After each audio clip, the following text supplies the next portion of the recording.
오늘 저는 여러분들과 함께 이제 출애굽기 18장 말씀을 살펴보면서 하나님의 은혜를 나누려고 합니다. 우리는 보통 이제 출애굽 사건들을 볼 때마다 이스라엘 백성들이 불평했다, 또 이스라엘 백성들이 원망했다라는 류의 이야기들을 많이 보게 됩니다. 근데 이와 같은 이제 사건들 이야기들을 보고 이제 들을 때마다 우리가 놓치는 것 하나가 있습니다. 무엇인가 하면 바로 그들의 출애굽 여정이 만만치 않았다는 겁니다. 그러니까 우리는 그들에게 일어난 일들이 얼마나 혹독했는지에 대해서는 때론 관과합니다. 왜 그렇습니까? 우리는 글로 그 내용들을 접하기 때문에 그래요. 물론 그들에게 있어서 삶의 여건과 또 환경들이 아주 혹독했다고 해서 그들이 하나님을 마음껏 원망하고 또 하나님을 마음껏 불평해도 된다는 것이 정당화된다는 것은 결코 아닙니다. 하지만 그들은 매우 혹독한 삶의 문제들을 매일마다 직면하며 살아왔던 사람들이라는 것은 분명하다는 것을 우리가 알아야 된다는 겁니다. 그런데 그런 힘든 상황들이 이스라엘 백성들, 그러니까 오늘 본문에 보면 불평하고 불망하고 원망을 할 만한 그런 이스라엘 백성들에게만 있었을까라고 생각해 보면 그렇지 않다는 거예요. 그런 힘든 상황은 또 누구에게도 있었냐 하면 하나님께서 이스라엘 백성들을 인도하라고 세워주신 지도자 모세에게도 동일하게 그와 같은 상황들이 주어졌습니다. 하나님께서 처음에 떨기나무에서 그를 만나셨을 때 그는 분명 하나님께 이야기했습니다. 하나님, 저는 입술이 뻣뻣하고 둔한 자입니다. 저를 사용하지 마십시오 라고 완강하게 거부했던 사람입니다. 그럼에도 불구하고 하나님께서 쓰셨습니다. 또 모세는 지금 누구를 위해서 일하고 있습니까? 자기 자신의 안위를 위해서 일하고 있는 것이 아니라 지금 동족들의 안위, 그러니까 이스라엘 백성들을 위해서 지극히 이타적인 삶을 살기 위해서 애쓰고 있는 사람입니다. 그런데 그렇게 자기가 원하지도 않았다라고 생각하는 이 일, 그리고 자기 자신을 위한 것이 아니라 이타적인 남을 위해서 수고하고 애쓰겠다 했던 이 일이 결과가 어떻게 됐습니까?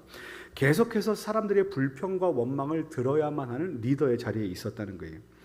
그러니까 이런 상황 가운데서 그가 가지고 있는 이제 무게감, 그리고 중압감, 스트레스, 부담감 같은 것들이 그를 매우 힘들게 했을 것이다라는 생각이 우리가 이제 들 수 있는 마음입니다.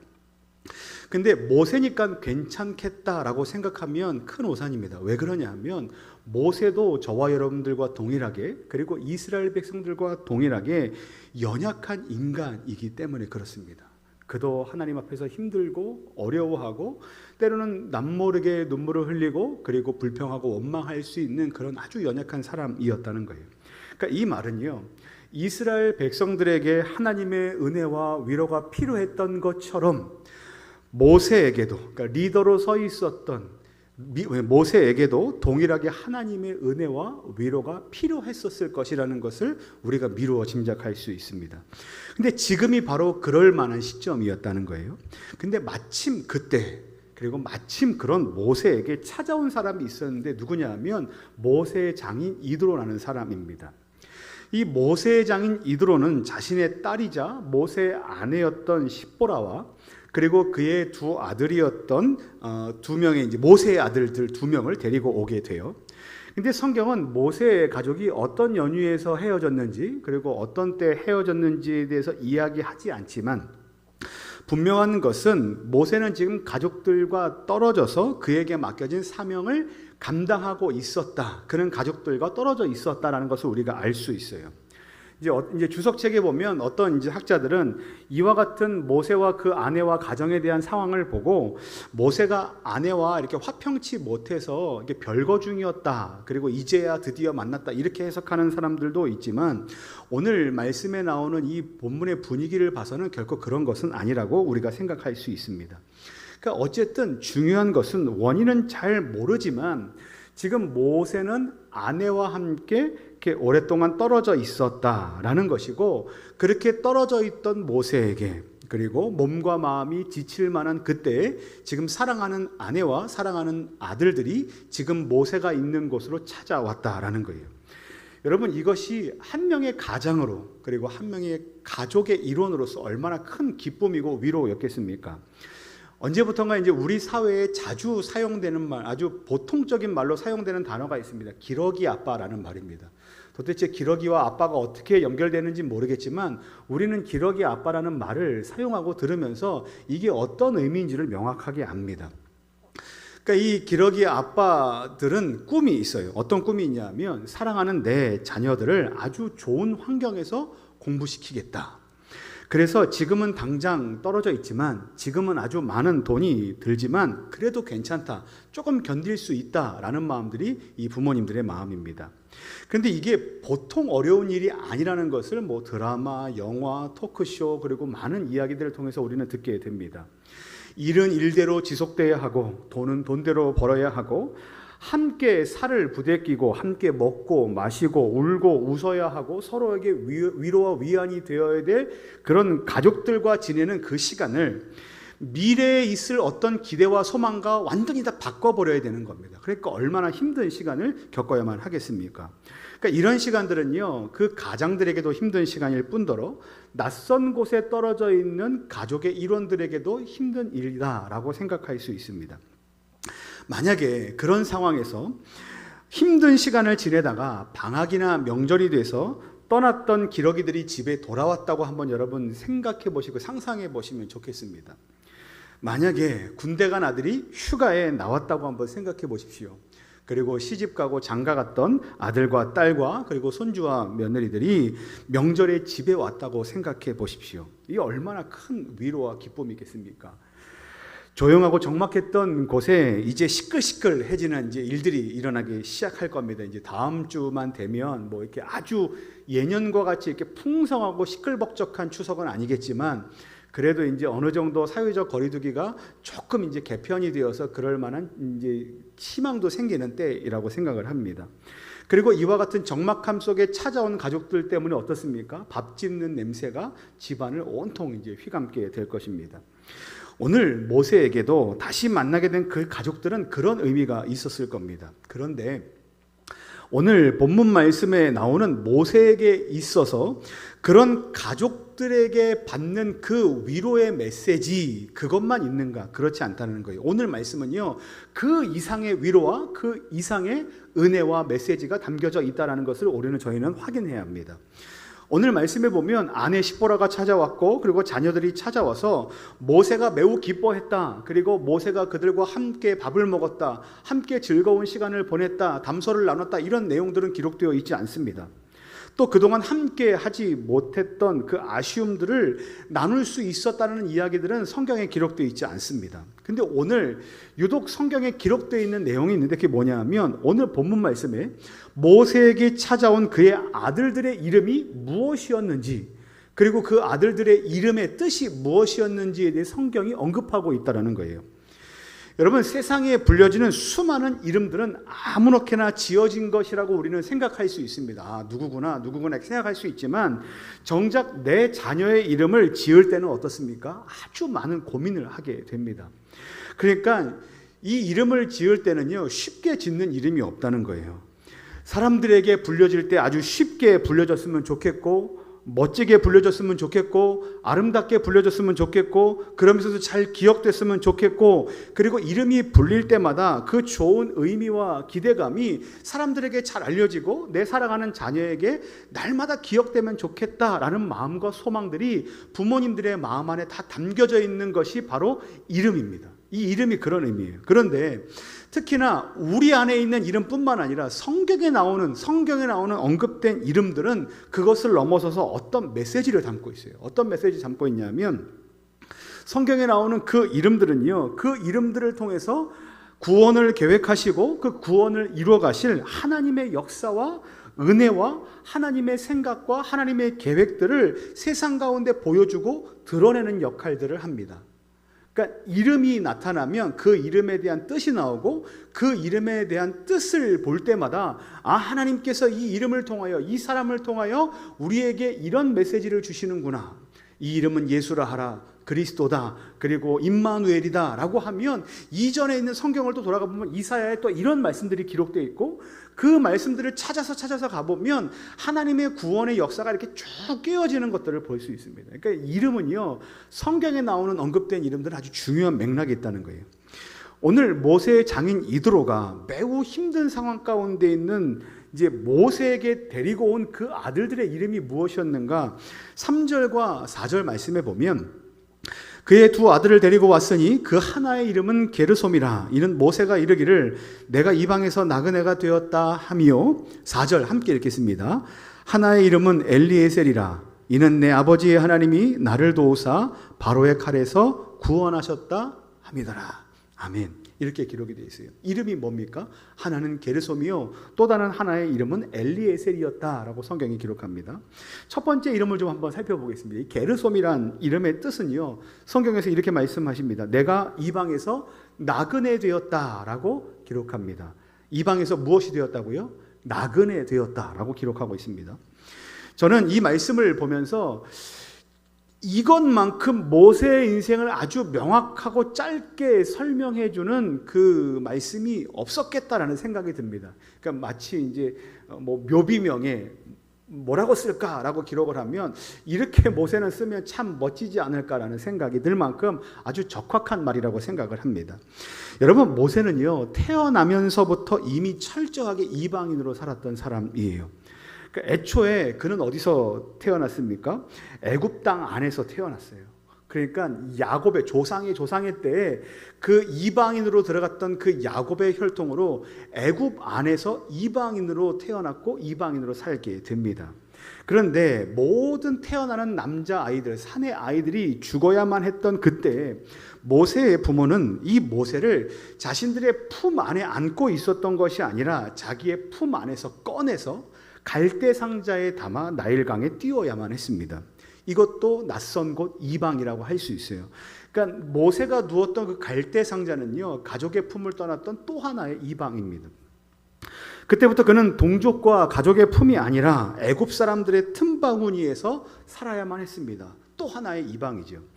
나중에 동족을 돕겠다는 상황 속에서 그는 사람을 죽이게 되고, 그리고 덕분에 어떻게 됩니까? 광야로 도망치는 인생이 됩니다. 그러니까 그는 또 하나의 이방으로 들어가게 된 겁니다. 그러니까 그는요, 모세는 이방에서 또 다른 이방으로, 그리고 또 이방에서 또 다른 이방으로 계속해서 돌아다니면서 낯선 나그네의 삶을 살아야만 했던 사람이에요. 그러니까 그는 정주했던 적이 없습니다. 계속해서 옮기는 삶을 살아야만 합니다.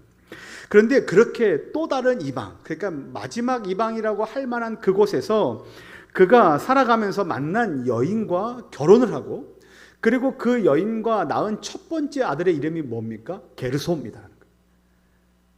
그러니까 첫 번째 아이를 낳자마자 자신의 이 낯선 땅에서 이방인으로 나그네로 살아가면서 이 삶이 얼마나 뼈에 사무쳤는지 자식을 낳자마자 그 자식을 끌어안고 짓는 이름이 얘야 너는 게르솜이다 라고 지었다는 거예요. 그런데 그 게르솜으로 끝인가? 그렇지 않아요. 이제 희망이 보이는데 둘째 아들이 태어납니다. 이 둘째 아들의 이름이 뭐라고 기록되어 있냐면 엘리에셀이라고 기록되어 있습니다. 이 엘리에셀의 뜻은요, 내 아버지의 하나님이 나를 도와주셔서 바로의 칼에서 구원하셨다라는 뜻이라고 기록되어 있습니다. 여러분, 모세는요, 태어나면서부터 바로라는 존재로부터 죽음의 위협 가운데 있었던 사람입니다. 그러니까 그 당시에 태어났던 사내 아이들은 바로 왕의 명령에 의해서 다 죽어야만 하는 처지 가운데 있었습니다. 그러니까 태어나자마자 바로의 칼에 죽어야만 했던 인생이었어요. 그리고 그가 광야로 도망쳐 나갈 때만 해도 바로라는 존재로부터 죽음의 위협을 받았던 인생입니다. 그리고 이스라엘 백성들을 위해서 애굽 땅 안에 들어가 내 백성을 보내라 라고 말하는 그렇게 외침을 할 때에도, 끌고 나올 때에도 어떻게 합니까? 모세와 이스라엘 백성들을 죽이기 위해서 바로가 아주 특전사들을 보내게 되죠. 그러니까 이 모세의 인생은요, 태어나면서부터 지금 이 시간까지 계속해서 바로의 칼 아래 죽을 수밖에 없는 아주 엄청난 위협 가운데 있었던 인생입니다. 그러니까 여러분, 그것으로 끝이라면 얼마나 고단하겠습니까? 그러니까 정주할 수 없어요. 그러니까 마음 놓고 잘 수 없습니다. 그러니까 예전에 사극 같은 거 보면 이런 장면들 나오지 않습니까? 어떤 왕이 있는데 왕이 자는 침실에 자객이 들어오는 거예요. 자객이 들어오는 것을 계속해서 이렇게 눈을 부릅뜨고 지켜야 한다. 그리고 죽지 않기 위해서 선잠을 자야 한다라고 한번 생각해 보십시오. 얼마나 피곤한 인생이겠습니까? 그러니까 정조 대왕 같은 경우는 그러한 일들이 참 많았다, 잦았다 이런 내용들이 있지 않습니까? 그러니까 더 이상 한 공간에, 한 집에 안주하며 머무를 수 없습니다. 그리고 안정적인 삶을 유지할 수 없습니다. 계속해서 떠돌아다녀야만 합니다. 불안해서 잠을 잘 수도 없습니다. 여러분, 그 인생이 얼마나 고단하고 피폐한 인생이겠습니까?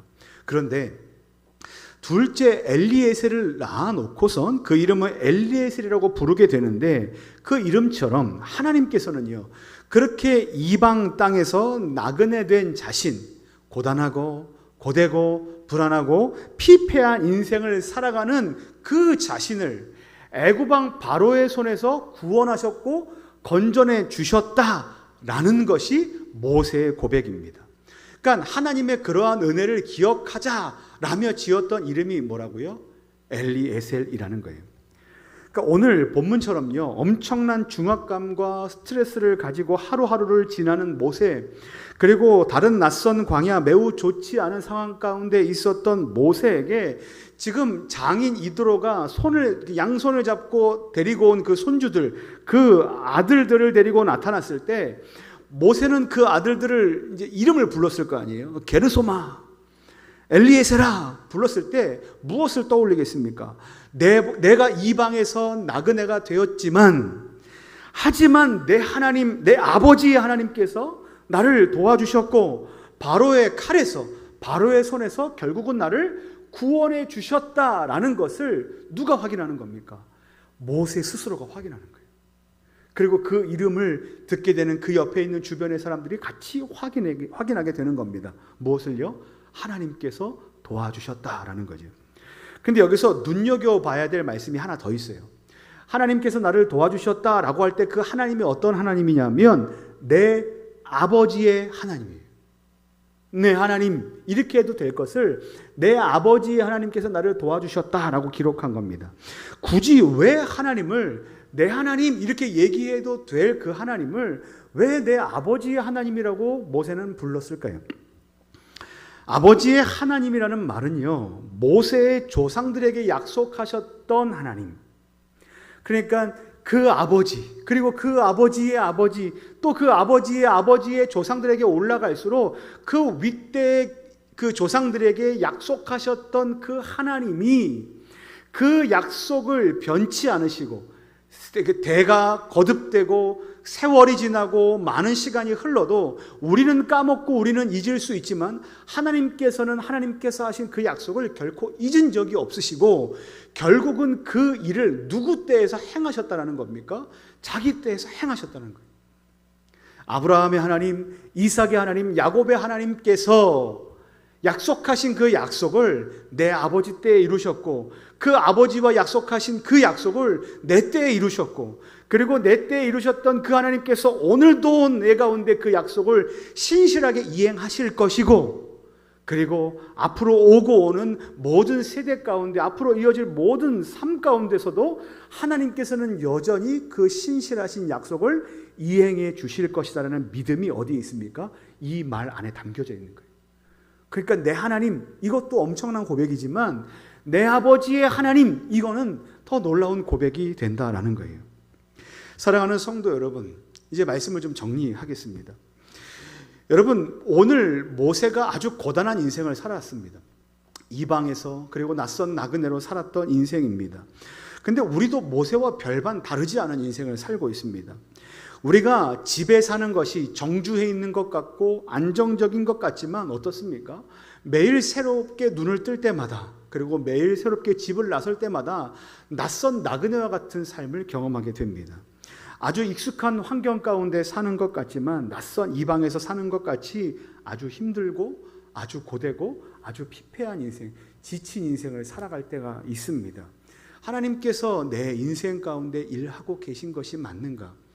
마치 모세라는 인물이 단 한 번도 이 바로 왕의 칼에서 피할 수 없었던 것처럼 계속해서 우리는 불안하고 그리고 어렵고 힘든 상황 가운데 내몰린 것 같은 마음들을 갖게 될 수 있습니다. 그래서 우리도 이렇게 표현할 수 있어요.